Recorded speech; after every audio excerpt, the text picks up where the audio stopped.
এই যে মেয়েটাকে দেখতে পাচ্ছ, বিয়ের দিনই তার হবু স্বামী মারা যায়, কিন্তু এটা তো সে কোনোভাবেই মেনে নিতে পারে না। সে তার ফিয়ন্সেকে এত ভালোবাসতো যে যেখানেই যায় শুধুমাত্র তাকেই সব জায়গায় দেখতে পায়। একদিন সে এমন একটা লোককে দেখতে পায় যে হুবহু তার ওই ফিয়ন্সের মতোই দেখতে। তাকে দেখা মাত্রই তো সে কিস করতে শুরু করে, কিন্তু পরে জানতে পারে যে ইনি সম্পর্কে তার আঙ্কেল। এখন কি হবে? এটা কি সত্যিই তার আঙ্কেল, নাকি এই চেহারার পেছনে লুকিয়ে আছে অন্য কেউ? গল্পের শুরুতেই আমরা শিয়া নামের একটা মেয়েকে দেখতে পাই যে তার ফিয়ান্সের ফিউনারেলে এসেছে। আসলে 3 দিন পরই তাদের বিয়ে হওয়ার কথা ছিল, তাই শিয়া তখন কেঁদে কেঁদে বলে যে এখন আমি তোমাকে ছাড়া কিভাবে থাকবো? তোমার তো অ্যাব্রোড থেকে এসে আমাকে বিয়ে করার কথা ছিল, কিন্তু তুমি আসলে এভাবে কফিন বন্দি হয়ে। আমি তোমাকে অনেক বেশি মিস করছি। তুমি এইভাবে আমাকে ফেলে রেখে চলে যেতে পারো না। এরপর যখন সে পিছনে ফিরে তাকায়, তখন একদম ট্যাংচির মতো দেখতে একজনকে সে দেখতে পায়। দেখা মাত্রই তো তাকে জড়িয়ে ধরে কিস করা শুরু করে, মানে সে মনে করছে যে ট্যাংচি বোধহয় ফিরে এসেছে। এরপরে দৃশ্য পরিবর্তন হয় আর আমরা দেখতে পাই শিয়া একটা রুমের মধ্যে ঘুম থেকে জেগে উঠছে। তখন শিয়ার সামনে তার বন্ধু লি চলে আসে আর জিজ্ঞেস করে যে তুমি এরকম লাফিয়ে উঠলে কেন? কি হয়েছে তোমার? শিয়া তখন বলে যে আমি এখানে কিভাবে এলাম? তখন লি বলে যে তুমি কবরস্থানে অজ্ঞান হয়ে পড়েছিলে, আমরাই তোমাকে ওখান থেকে নিয়ে এসেছি। দেখো, যা হবার হয়ে গিয়েছে। এটা হয়তোবা তোমার ভাগ্যে ছিল, তাই এখন তুমি সবকিছু ভুলে গিয়ে আবার নিজের মতো করে বাঁচতে শেখো। যে মারা গিয়েছে তাকে তো আর চাইলেই আমরা ফিরিয়ে আনতে পারবো না। আমি তোমাকে না জানিয়ে তোমার জন্য কিছু টিকিট বুক করেছি, তুমি এগুলো নিয়ে একটু ঘুরে আসো, দেখবে তোমার মনটা একটু ভালো হবে। আমি মনে প্রাণে বিশ্বাস করি ট্যুর থেকে এসে তুমি সুস্থ হয়ে যাবে। শিয়াও তখন চলে যায় ঘুরতে। বেশ 6 মাস একটা লম্বা সময় ঘোরাঘুরি করার পর সে আবারও বাসায় ফিরে আসে, কিন্তু সে এখনো কোনোভাবেই টেংজিকে ভুলতে পারছে না। বাসায় এসে সে মনে মনে ভাবতে থাকে যে 6টা মাস হয়ে গেল ট্যাংজি, আমি আজও তোমাকে ভুলতে পারলাম না। তোমাকে আমি সারাক্ষণই মিস করি। এটা বলতে সে যখন সোফার উপর শুয়ে পড়তে যাবে, তখন দেখে সে কারো কোলে শুয়ে পড়েছে। আর বন্ধুরা, এই ছেলেটা কিন্তু হুবহু ট্যাংজির মতো, যে কিনা শিয়াকে বলে যে তুমি এখানে এভাবে কেন শুয়ে আছো। এটা শুনেই তো শিয়া পিছনে তাকিয়ে ট্যাংজিকে দেখে বলে ওহ গড, আমার আবার হ্যালুসিনেশন হচ্ছে। শিয়াকে এরকম বিড়বিড় করতে শুনে ওই ছেলেটা যখন তাকে কিছু বলতে যাবে, তখন শিয়া তাকে টাচ করে দেখে। শিয়ার তো সবকিছু অরিজিনাল মনে হচ্ছিল, কিন্তু তাও সে ভাবে হয়তো সে স্বপ্ন দেখছে। এরপর ওই ছেলেটা যখন ওখান থেকে চলে যেতে লাগে, তখন শিয়া তাকে জড়িয়ে ধরে বলে যে তুমি প্লিজ আমাকে ছেড়ে যেও না। ঠিক তখনই নিয়ার নামের অন্য একটা মেয়ে সেখানে এসে শিয়াকে বলে যে তুমি এখানে কি করছো? এটা শুনে শিয়া আবার অবাক হয়ে জিজ্ঞেস করে তাহলে কি তুমি ট্যাংচিকে দেখতে পাচ্ছ? শিয়ার এই কথা বলার সঙ্গে সঙ্গেই তো ট্যাংচি তাকে নিজের থেকে দূরে ঠেলে দেয়। নিয়ান শিয়াকে বলে যে আরে এটা তো আমার ভাই, ওর নাম লু, ও তো সম্পর্কে তোমার আঙ্কেল হবে। এটা শুনেই তো শিয়া প্রচন্ড অবাক হয়ে যায় আর বলে যে দুটো মানুষকে কিভাবে পুরো একই রকম দেখতে হতে পারে। তো বাসায় এসে শিয়া এটা নিয়ে অনেকক্ষণ ধরে ভাবে আর চিন্তা ভাবনার পর মনে করে যে ট্যাংচির হয়তো বা অ্যামনেশিয়া হয়েছে, এই কারণে তার অতীতের কিছুই মনে নেই। তাই আমি এখন আঙ্কেল লুয়ের ব্যাপারে ইনভেস্টিগেট করব। প্রথম এক্সপেরিমেন্টটাই ছিল আঙ্কেল লুয়ের আন্ডারওয়্যার নিয়ে। বুঝতে পারছো বন্ধুরা, এই মেয়েটা কি পরিমাণ ডেসপারেট। কিন্তু এখানে সে ফেল মারলেও পরের স্টেপে সে দৌড় দিয়ে আঙ্কেল লুকে জড়িয়ে ধরতে যায়, কিন্তু যখন সে পড়ে যেতে লাগে তখন আবার আঙ্কেল লু এসে তাকে ধরে ফেলে আর তার মাথা থেকে ক্রাউনটা সরিয়ে বলে যে তুমি এরকম পাগলের মতো আচরণ করছো কেন, যার কারণে সে অনেক বেশি ডিসঅ্যাপয়েন্ট হয়ে যায়। তাই এবার সে চিন্তা করে যে আঙ্কেল লুয়ের ডিএনএ টেস্ট করে দেখবে। সে প্রথমেই তো ট্যাংচির জামা কাপড় থেকে তার চুল কালেক্ট করে, কিন্তু লুয়ের কোনো কিছু কালেক্ট করা তো তার জন্য কঠিন। এই জন্য সে আবারও নিয়ানের বাসায় গিয়ে লুকে জড়িয়ে ধরে, কিন্তু যখনই মাথা থেকে একটা চুল ছিঁড়তে যাবে তখনই লু তার একটা ছবি তুলে নেয়, যার কারণে সে এবার আর তার মাথা থেকে চুলটা নিতে পারে না। কিন্তু এরপর তো সে লুকে বুঝিয়ে শুনিয়ে তার মাথা ম্যাসেজ করা শুরু করে দেয়। তবে লু তো কোনো মতেই তাকে হেয়ার ম্যাসেজ করতে দিবে না। ওই সময় টানাটানিতে শিয়ার হাত থেকে তেলের বোতলটা সম্পূর্ণ লুয়ের মাথায় এসে পড়ে। লু প্রচন্ড রেগে যায়, তবে শিয়া অনেকদিন পর এরকম কিছু করতে পেরে বেশ মজা পাচ্ছে। এরপরে লু যখন শাওয়ার নিয়ে আসে তখন শিয়া তো হেয়ার ড্রায়ারটা নিয়ে যাচ্ছিল, কিন্তু ওই টাইমে আবার হেয়ার ড্রায়ারে বেঁধে শিয়া নিজে সেখানে হুড়মুড়িয়ে পড়ে যায়। আর পড়ে যাওয়ার সময় সে আবার আঙ্কেল লুয়ের টাওয়াল ধরে টান দিয়েছিল। এমন সিচুয়েশনে তো তারা দুজনই অনেক লজ্জা পেয়ে যায়। ঠিক তখনই আবার নিয়ান ওখানে চলে আসে, যার কারণে লু তো শিয়াকে অনেক উল্টাপাল্টা বলে দ্রুত ওখান থেকে চলে যায়। এরপর দৃশ্য পরিবর্তন হলে আমরা লুকে একটা বারে দেখতে পাই, আর ওখানে তখন শিয়া গ্রুপের একজন ম্যানেজার আসে। লু তখন ওখানে বেশ ট্রিক্স খাটিয়ে ম্যানেজারের ফোনটা গায়েব করে দেয়। আসলে এই শিয়া গ্রুপটা হলো শিয়ার বাবার। এরপরে আমরা বলতে শুনি যে লু নাকি এখানে শিয়া গ্রুপকে বরবাদ করার জন্য এসেছে। রাতে বাড়ি ফিরে এসে লু যখন নিয়ানের সঙ্গে কথা বলে তখন আমরা জানতে পারি যে তারা দুজন মিলে শিয়া গ্রুপের ডায়মন্ড প্রজেক্টটা নষ্ট করার প্ল্যান করছে। এরপরে সে লুকে একটা পেন ড্রাইভ দেয়। তখন লু ওই পেন ড্রাইভ টেবিলের উপর রেখে নিয়ানের সঙ্গে গল্প করতে বসে পড়ে। এমন সময় শিয়া যখন খাবার খেতে ওখানে আসে সে তো তাদের দুজনকে এখানে দেখে একটু অবাক হয়ে যায়। নিয়ান তখন তাকে জিজ্ঞেস করে, তুমি এখানে কি করছো? তখন শিয়া বলে যে আমি খাবার নিতে এসেছি। তো এরপর যখন শিয়া খাবার নিতে টেবিলে যায় তখনই তো লু আরো অনেকটা কাছে চলে আসে, কারণ ওখানে তো পেন ড্রাইভটা ছিল। আর লু কোনোভাবেই চাচ্ছিল না শিয়া ওই পেন ড্রাইভটা দেখে ফেলুক। শিয়াকে সে টেবিলের সঙ্গে হোল্ড করে বলে যে তোমার এখন রেস্ট করা উচিত। লুকে এতটা ক্লোজ দেখে শিয়ার আবারও তার ফিয়ন্সে ট্যাংচির কথা মনে পড়ে যায়। এদিকে শিয়াকে তার দিকে এইভাবে তাকিয়ে থাকতে দেখে লু বলে যে তুমি কি আমাকে আবারও কিস করতে চাও? তুমি যেমনই হও না কেন তোমার কিস করার স্টাইল কিন্তু দারুণ। তুমি কিন্তু চাইলেই আবার তোমার আঙ্কেলকে কিস করতে পারো। কি পরিমাণ ফাজিল এই লু, তোমরা চিন্তা করেছো একবার? এটা শুনেই তো শিয়া ওখান থেকে পালিয়ে যায়। তখন লু বুদ্ধি করে পেন ড্রাইভটা সরিয়ে নেয়। এর পরের দিনই ছিল শিয়ার বার্থডে, তাই তার বন্ধু জিম তার জন্য একটা কেক নিয়ে আসে সেলিব্রেট করতে। শিয়া তখন তাকে বলে যে মনে আছে ছোটবেলায় তুমি আমার সঙ্গে অনেক হিংসা করতে, কিন্তু বড় হওয়ার সঙ্গে সঙ্গে দেখো সবটা কেমন বদলে গিয়েছে। এরপর তারা দুজন বেলকনিতে দাঁড়িয়ে দাঁড়িয়ে আকাশে তারা দেখছিল। তখন জিন শিয়াকে একটা ব্রেসলেট দেয় যেখানে তার নাম লেখা। এরপর শিয়া যখন অনেক রাত করে বাড়িতে ফিরে আসে তখন লু আবার বলে যে আমিও তোমার বার্থডে সেলিব্রেট করতে চাই। এটা বলে লু যখন শিয়াকে নিয়ে বাইরে যায় তখন বার্থডে সেলিব্রেট করা তো দূরের কথা, শিয়া ওখানে গিয়ে খালি একের পর এক ড্রিঙ্কস করতে থাকে, যার কারণে তার অনেক বেশি নেশা হয়ে যায়। এরপর সে লুকে আবার টাচ করে বলে যে তোমাকে কি করে আমার ফিয়ন্সের মতো দেখতে।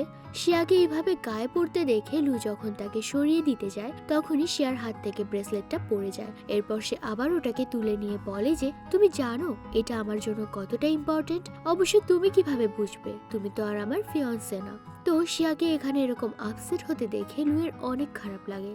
শিয়া যখন পেছনে ফেরে তখন লুকে বসে থাকতে দেখে তার আবারও মনে হচ্ছিল ট্যাংচি ওখানে বসে আছে, যে কারণে সে লুয়ের বডিতে হাত দিয়ে বলে যে এই দেখো তোমারও কিন্তু ট্যাংচি এর মতো সিক্স প্যাক আছে। লু এবার শিয়াকে বলে যে আর একবার যদি তুমি আমার গায়ে হাত দিয়েছো তাহলে কিন্তু আমার যা মন চায় আমি তাই তোমার সঙ্গে করব।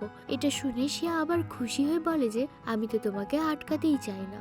আর তারপর তো সে নিজেই লুয়ের অনেকটা ক্লোজ চলে আসে। লু যখন শিয়াকে কিস করতে যায় তখনই আবার শিয়া ওখানে ঘুমিয়ে পড়ে। এরপর রাতের বেলায় আমরা দেখতে পাই শিয়া যখন ঘুমোচ্ছিল তখন লু শিয়ার একটা লকার থেকে কিছু পেপার বের করে নেয়, কিন্তু যখনই সে লকার রুম থেকে বের হতে যাবে তখন দেখে যে শিয়া উঠে এসেছে। আর সে লুকে দেখে বলে যে তোমার হাতে এগুলো কি? লু তো বুঝতে পারছিল সে শিয়ার কাছে ধরা পড়ে যাবে, এজন্য সে শিয়ার হাতটা চেপে ধরে বলে যে তুমি কি আমাকে চিনতে পারছো না? আমি সত্যিই তোমার ট্যাংচি, এখন থেকে আর লুকোচুরি নয়, আমি তোমার সঙ্গেই থাকবো। লুয়ের মুখে কথা শুনে তো শিয়া সত্যি সত্যি লুকে ট্যাংচি মনে করে। আর এরপর সে যখন কিস করতে যায় তখন লুও এবার আর তাকে বাধা দেয় না, সেও তাকে কিস করতে থাকে। আর এর মধ্য দিয়ে তারা দুজন বেশ ইন্টিমেট হয়ে যায়। তবে কিছুক্ষণের মধ্যেই সে আবারও ঘুমিয়ে পড়ে, কারণ তার ওই নেশা কাটেনি। কিন্তু লু যখন ওখান থেকে যেতে চায় তখন শিয়া আবার তার হাত ধরে বলে যে প্লিজ তুমি আমাকে ছেড়ে যেও না। তাই শিয়াকে ফেলে রেখে লু আর তখন সেখান থেকে যেতে পারে না। এর পরের দিন সকালবেলায় শিয়ার যখন ঘুম ভাঙে, সে লুকে তার বেডে দেখলে তো প্রথমে তাকে লাথি মেরে ফেলে দেয় আর চিৎকার করে বলে যে তোমার সাহস কি করে হলো আমার এত ক্লোজ আসার। এদিকে ঘুমের ঘরে এরকম লাথি খেয়ে তো বেচারা লুয়ের অবস্থা একদম খারাপ। কিন্তু একটু পরেই যখন গতকাল রাতের কথা মনে পড়ে, তখন আবার শিয়া লুয়ের কাছে এসে বলে যে বেশি ড্রিঙ্কস করার কারণে আমি এমনটা করেছি, সরি। তখন লু বলে যে এরপর থেকে তুমি আর কখনোই ড্রিঙ্কস করবে না। শিয়া তখন লুয়ের রাগ ভাঙানোর জন্য সব কথাতেই হ্যাঁ বলে আর এরপর তো সাহস করে জিজ্ঞেস করে যে কালকে রাতে আমি কি করেছিলাম। তখন লু বলে যে কেন, তুমি দেখতে চাও তুমি কি করেছো? এটা বলে সে তার ঘাড়ে একটা কামড়ের দাগ দেখায়, যেটা কিনা শিয়া করেছে। লুয়ের এরকম কথা শুনে তো শিয়ার আবারও ট্যাংচির কথা মনে পড়ে যায়, কারণ ট্যাংচিও ঠিক এইভাবে কথা বলতো। এরপরে শিয়া যখন বাইরে বের হয় তখন তার কাছে ফোন আসে ডিএনএ টেস্টের রিপোর্ট আনার জন্য। আর তখন গল্প চলে যায় 6 মাস আগে, মানে যেই দিন শিয়া আর ট্যাংচির বিয়ে হওয়ার কথা ছিল। শিয়া তখন রেডি হয়ে ট্যাংচির জন্য অপেক্ষা করছিল। ওই সময় তার কাছে ফোন আসে আর বলা হয় যে ট্যাংচির নাকি গতকাল রাতে মার্ডার হয়ে গিয়েছে। এটা শুনেই তো শিয়ার মাথায় যেন আকাশ ভেঙে পড়ে, তার পুরো দুনিয়াটাই উল্টো পাল্টা হয়ে যায়। এরপর সে যখন ডিএনএ টেস্টের রিপোর্টটা খোলে তখন দেখতে পায় যে ওখানে স্পষ্ট করে লেখা আছে লুয়ের সঙ্গে ট্যাংচির ডিএনএর কোনো মিল নেই, মানে তারা দুইজন সম্পূর্ণ আলাদা ব্যক্তি। এটা দেখে সে অনেক বেশি আপসেট হয়ে পড়ে, তাই সে রাতের বেলায় একা বসেই রাস্তার ধারে ড্রিঙ্কস করতে থাকে। সে যখন স্বপনারকে চিকেন স্ট্রিপ দিতে বলে তখন সে এসে বলে যে সরি ম্যাম, এই ছেলেটা এসে সব চিকেন নিয়ে গিয়েছে। এটা শুনেই তো শিয়া ওই ছেলেটার সামনে চলে যায় আর তাকে একটা চিকেন স্ট্রিপ খেতে দেখে তো নিজেই তার মুখ থেকে নিয়ে খাওয়া শুরু করে। আর এই ছেলেটা কিন্তু আর কেউ নয়, এ হচ্ছে লু। শিয়াকে এইভাবে খেতে দেখে লু অনেক অবাক হয়ে যায়। এদিকে মাতাল শিয়া কিছু বুঝতে না পেরে আবার বাড়ির দিকেই যাচ্ছে। ওই সময় দুইটা বখাটের ছেলে এসে শিয়ার সঙ্গে অসভ্যতামি করার চেষ্টা করে। তখন সেখানে লু চলে আসে আর শিয়ার গানে তার হেডফোনটা পরিয়ে দেয়। শিয়া তো মনের আনন্দে গান শুনতে থাকে আর এদিকে লু ওই বখাটে ছেলেদেরকে ধরে মারতে থাকে। এরপর রাতের বেলায় বাসায় ফিরে লু যখন শাওয়ার নিয়ে বের হয় তখন সেখানে নিয়ান চলে আসে। তার তো লুকে দেখে বেশ অ্যাট্রাকটিভ মনে হচ্ছিল, কিন্তু কেন বন্ধুরা, নিয়ান তো শিয়ার সামনে লুকে তার ভাই বলেই পরিচয় দিয়েছিল। এরপরে আরো বেশ সময় কেটে যায়। শিয়া যখন বুঝতে পেরে গিয়েছে সে যাকে বারবার ট্যাংচি মনে করছিল সে আসলে তার ভালোবাসার মানুষ ট্যাংচি নয়। এরপর শিয়া সুন্দর করে রেডি হয়ে তার কোম্পানিতে যাওয়ার জন্য বেরিয়ে পড়ে, কিন্তু আজকে শিয়াকে এত সুন্দর লাগছিল যে লু তো তার দিকে অবাক হয়ে তাকিয়ে থাকে। এরপরে শিয়া দৌড়ে এসে পেছন থেকে লুকে শেষবারের মতো হাক করে আর মনে মনে বলে আজকে থেকে আমি তোমাকে ভুলে যাব। এরপরে সে লুকে বাই বাই বলে সেখান থেকে চলে যায়। দৃশ্য পরিবর্তন হয় আর আমরা শিয়ার বাবাকে দেখতে পাই। তার হাত থেকে ডায়মন্ড প্রজেক্টটা বের হয়ে গিয়েছে, মানে লু আর নিয়ানের প্ল্যানটা সফল হয়ে গিয়েছে। এই কারণে তার বাবা অনেক বেশি চিন্তা করছিল। তখনই আবার নিয়ান শিয়া আর তার বাবাকে বলে যে হানি, তুমি এই প্রজেক্টটা নিয়ে বেশি চিন্তা করো না। এখানে নিয়ানকে দেখে তো স্পষ্ট বোঝা যাচ্ছে শিয়ার বাবার সঙ্গে তার একটা অবৈধ সম্পর্ক রয়েছে।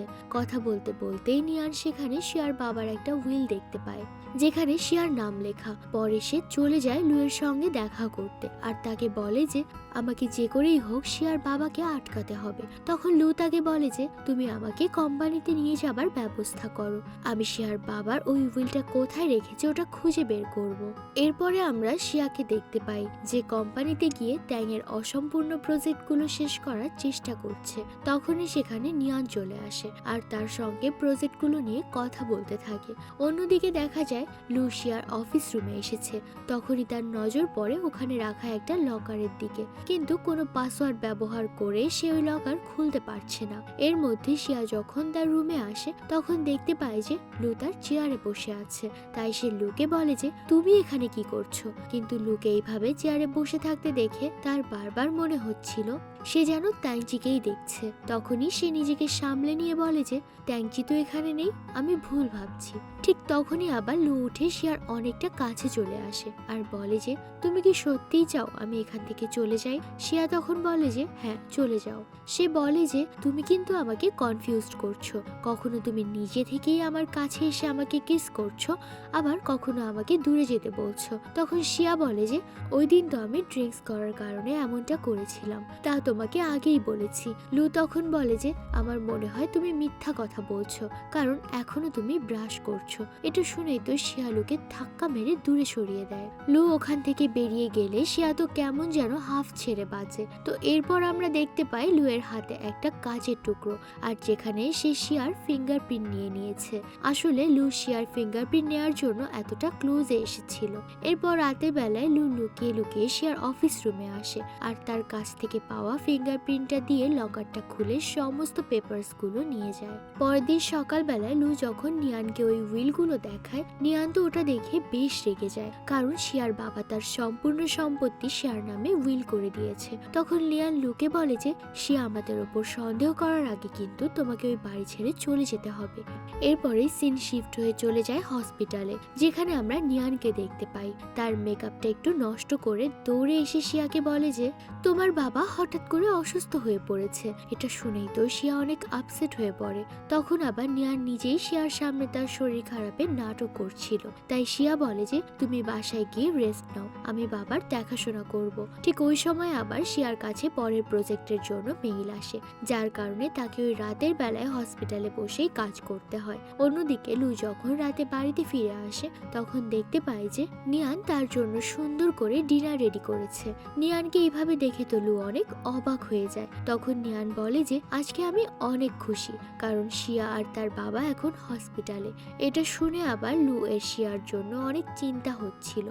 তখন নিয়ান তাকে বলে যে তোমার ওখানে যাওয়ার কোনো প্রয়োজন নেই। লু নিয়ানের কথা শুনে ওই দিন রাতে হসপিটালে না গেলেও পরের দিন সকাল না হতেই শিয়াকে দেখার জন্য সে হসপিটালে চলে আসে, যেখানে শিয়া তো সারা রাত কাজ করতে করতে ওইখানেই ঘুমিয়ে পড়েছে।